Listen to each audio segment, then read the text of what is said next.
Welcome back. On today's episode, we're covering the air intake and exhaust system. We'll take a look at the components, explain their functions. We'll also learn about the turbocharger. After completing this topic, you will be able to identify the major components in an air intake and exhaust system and describe how they operate. You will be able to identify different air intake systems including NA, TA, ATAC, JWAC, and SCC. Air intake and exhaust system. Diesel engines require large quantities of air to burn the fuel. The air intake system must provide enough clean air for combustion. The exhaust system must remove heat and combustion gases. Any reduction in the flow of air or combustion gases through the system reduces engine performance. Components of the air intake and exhaust system. A common intake and exhaust system includes a precleaner 1, an air filter 2, a turbocharger 3, an intake manifold 4, an aftercooler 5, exhaust manifold 6, exhaust stack 7, muffler and connecting pipes 8. In order to service and troubleshoot the air system on an engine, it is important to understand the flow of air through the system and the function of each component. It is also important to know what the components look like and how they work. Precleaners. Precleaners are often used in the air systems of diesel engines. The precleaner screens out heavier, larger contaminants suspended in the air. Clean air is critical for peak engine performance. Dirt can increase wear and damage engine components. How a precleaner works. Precleaners are often used in the air systems of on-highway trucks. The precleaner screens out heavier, larger contaminants suspended in the air. Air filter. Air leaves the precleaner and enters the air filter. The air filter prevents smaller dirt and debris from entering the engine. Clean air is critical for peak engine performance. Dirty air can increase wear and damage engine components. The air filter housing holds the filter element. How an air filter works. The air filter prevents smaller dirt and debris from entering the engine. Turbocharger. From the air filter, the air flows into the turbocharger. Turbochargers. 1. Help maintain engine power at high altitude. And 2. Increase horsepower. Turbochargers provide the engine with more air, enabling it to burn more fuel. Turbocharger design. A turbocharger has 2 parts. 1. Air inlet side or compressor. And 2. Exhaust side or turbine. Exhaust gases from the exhaust manifold turn the exhaust turbine of the turbocharger. How turbochargers operate. Exhaust gases spin the turbine side.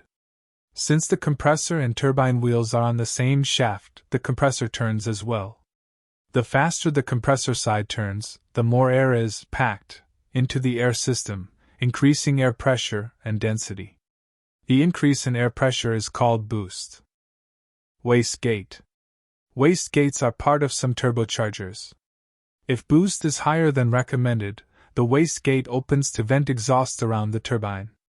The reduced exhaust gas flow slows down the turbine and compressor, controlling boost pressure. Turbochargers heat air. The turbocharger provides more air to improve combustion. As the air compresses, it heats up and expands, becoming less dense. This means there may not be enough air for good combustion at higher fuel settings. Most turbocharged engines use an aftercooler to reduce the temperature of the intake air. Aftercooler. Turbochargers increase the temperature of intake air to roughly 300 degrees Fahrenheit. The hot intake air is less dense. The aftercooler removes heat from the inlet air. Benefit of an aftercooler. As the air cools, it becomes more dense. This means that more air can be packed into each cylinder. Aftercooler location. Aftercoolers get their names because they cool the air after it passes through a turbocharger. Some aftercoolers are located between the turbocharger and inlet manifold. Others are found inside the intake manifold. Intake manifold. From the aftercooler, air flows into the intake manifold and to the intake valve ports for each cylinder. The intake manifold is mounted on the cylinder head. Exhaust manifold. Air enters the combustion chamber where it burns.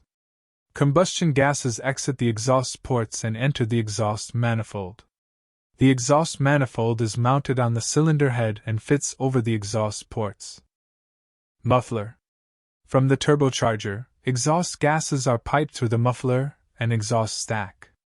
The muffler deadens exhaust noise and makes the machine quieter. Exhaust stack. After exhaust gases pass through the muffler, they enter the exhaust stack. The stack vents the exhaust away from the operator. Exhaust gases enter the atmosphere from the stack. Air intake system types. There are several types of air intake systems. 1. Naturally aspirated NA. 2. Turbocharged T. And 3. Turbocharged aftercooled TA. Naturally aspirated NA system. Air intake systems that have either a turbocharger nor an aftercooler are known as naturally aspirated systems. They are also known as NA intake systems. Turbocharged T system. Some air intake/exhaust systems have turbochargers but no aftercoolers. These are known as turbocharged or T systems. T system. This is what a typical T system looks like on an engine. Turbocharged aftercooled TA system. One of the most common air intake systems is known as a turbocharged aftercooled system. This type of system is also known as a TA. These systems have a turbocharger and an aftercooler. Different types of aftercoolers can be used. That's the end of today's lesson on air intake and exhaust systems. Thanks for watching, and see you soon.